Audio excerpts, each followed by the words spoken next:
The big issue with housing right now is the city of Eau Claire, city of Chippewa Falls, city of Menominee, all have great task force. They're dealing with it. They're looking at it. We have to start meeting with the townships and the villages to say, okay, your minimum to build a house is 5 acres. We got to work on that. That isn't going to work. No one is going to do that anymore.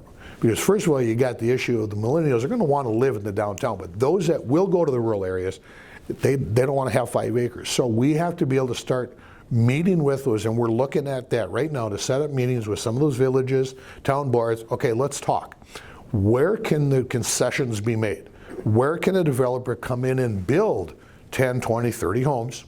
Because that's what we need, and you maintain what you want for that quality of life. And that's the big step we have to take, because when we look at, again, buildable area within those 3 major cities, we're getting to a point where there's not a lot left. You can do some infill, you can do some, but bigger developments, we're going to be looking to the rural areas. And I totally respect what those town boards and village boards are concerned about. But again, that's where that compromise comes in. How do we look at this and say, where can we do those? Because as those people start moving back, we need to know, for the developer's purpose, here are 4 or 5 areas that are willing to be developed to this point. Start figuring it out, because it has to happen at the same time. We can't have one or the other. If people are moving back, we've got to have that housing.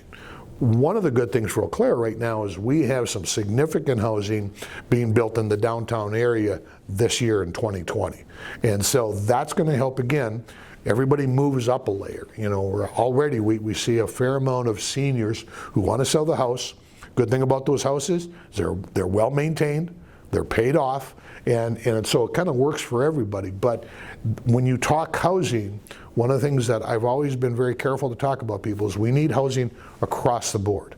We need it from low to moderate all the way up to the other scale, because it may not be something somebody wants to hear, but we've got 5 hospitals here, and they bring in doctors. They want a house at this level.